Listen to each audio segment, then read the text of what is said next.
got it right here. This is another story out of North Carolina, bro.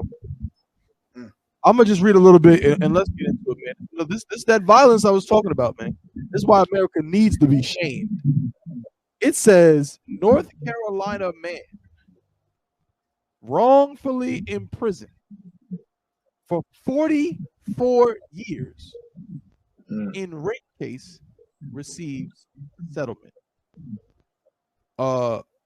Ronnie Long, who spent 44 years in prison following a wrongful conviction, has been awarded a $25 million settlement. This significant amount represents the largest payout, the second largest payout ever by the state of North Carolina for a wrongful conviction case per CNN.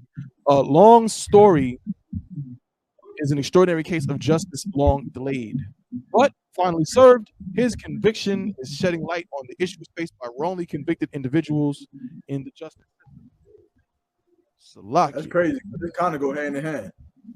Right, exactly.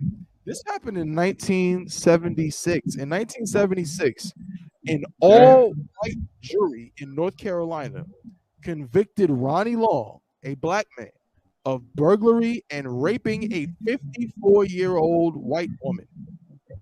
He denied committing the crimes.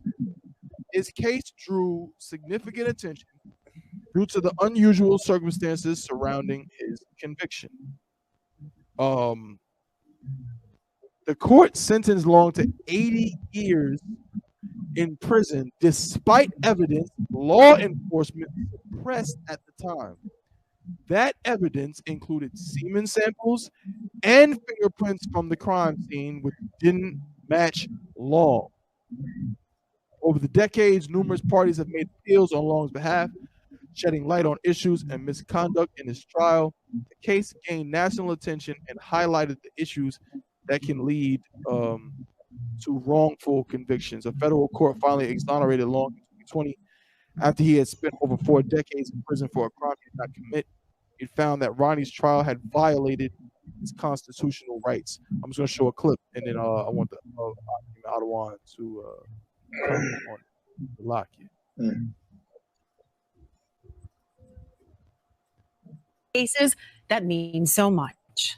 It has been a long time coming. Ronnie is relieved.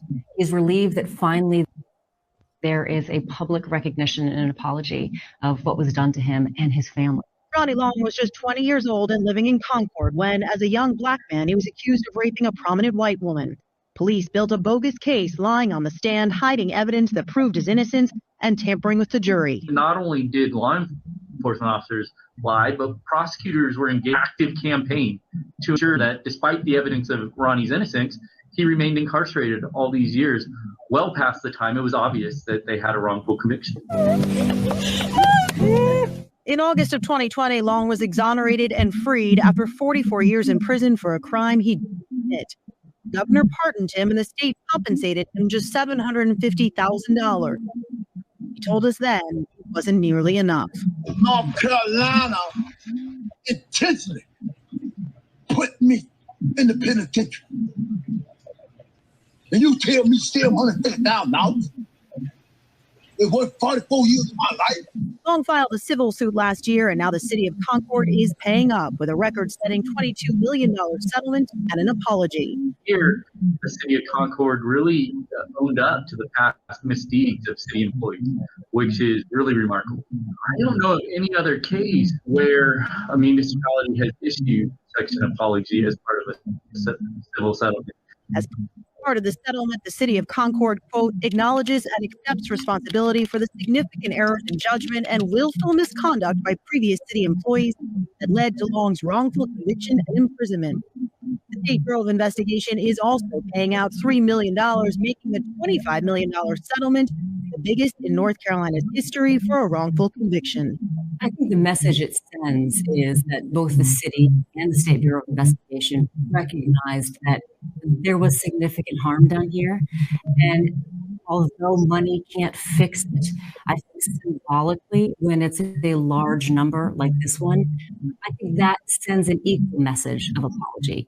Does the number sort of indicate how egregious the case was? I think it's a big indicator of how egregious this case was.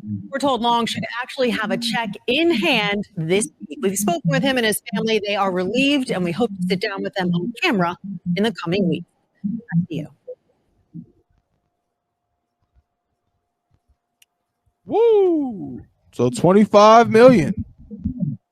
Is that enough? I mean, y'all wish y'all would do. Y'all would go to jail for 44 years if you knew 25 million was huge. Wait, wasn't So, it's not enough. It's priceless. It's not enough money they can give me. If 44 years of my life being in prison for a crime I didn't commit, it's not enough money you can give me, because if you give me 25 million, what the hell am I gonna do? I'm gonna go to an island and I'm gonna sit there and I'm gonna sit there and on wherever I go. If I buy an island to live on, or if I buy a big mansion, I'm gonna sit in that big mansion and I'm gonna ponder on the years I spent in prison for a crime I didn't commit. You know what I'm saying? So you talk about people in the world, they're not in the truth. A person in the world, they gonna get out of jail and they gonna ultimately kill themselves.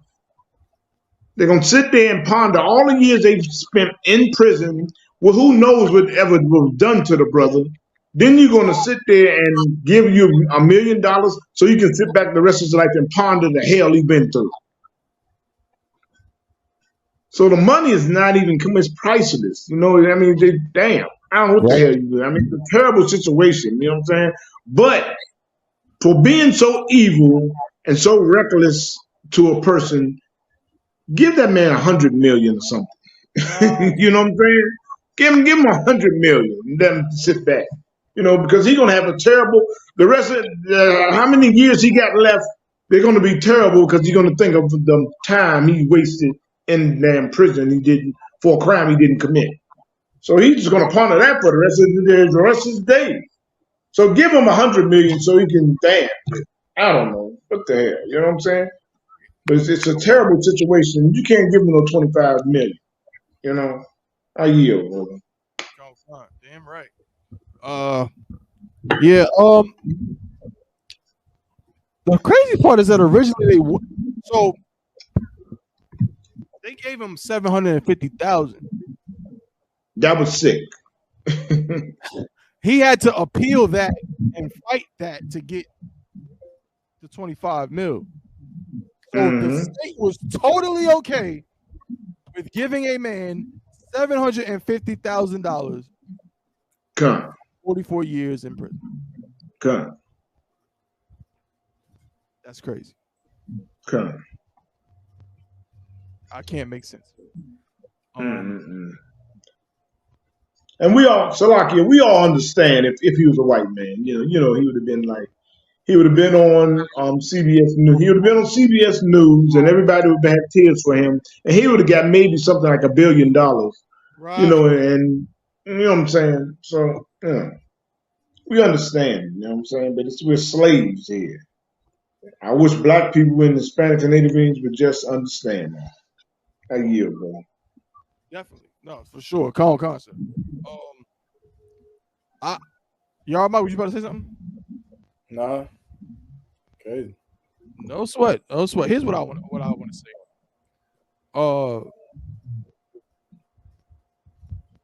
Going to prison changes people. 44. You ever heard the phrase institutionalized? You put a man in prison, for 44 years, then release him, give him money, whatever you want to do. As Ottawa said, it's priceless because this man is forever damaged. He will never be the same again, period, point blank. It's not even something you can talk about, discuss, or debate. He'll never be the same again, period. He is forever. It's like going to war. It's like a brother that was in Vietnam or Korea, the Gulf, Iraq. You can't erase that. You can't. You can try your best. You maybe can get some therapy and so on, but still, still, it is what it is, and what happened is what happened.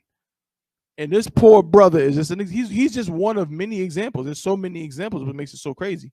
He's just one that happened to get a big settlement. But think about how many brothers only got the 750 and never got the big settlement. Sisters. You know what I'm saying? Think about just how many brothers have gone through situations as such. And just imagine yourself sitting in a prison cell like that. What if this brother would have? Imagine how many black men hung themselves in jail because they knew that they didn't commit the crime and they got life. And they hung themselves because they saw no way out. You know what I'm saying? And this is a consistent thing that keeps happening to our people. Whether they're wrongfully convicted or they're put a death penalty, given a death penalty for crimes that they don't commit. When you're in some of them states like Texas and so on. You know what I mean? So this is just a really horrible, horrible stand. Again, that goes back to the shame of America. America should 1,000 million% be ashamed of itself.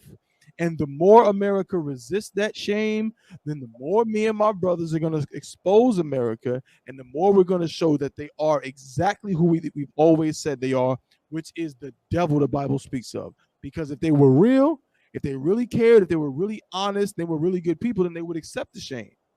They would accept it and try to right the wrongs, but they will not right the wrongs. They will just tell you, hey, look, it happened. It is what it is. Shut up. Let's move on. But in the ISUPK, we're not going to shut up and move on. We're going to expose them at every turn, every step of the way. You know what I'm saying?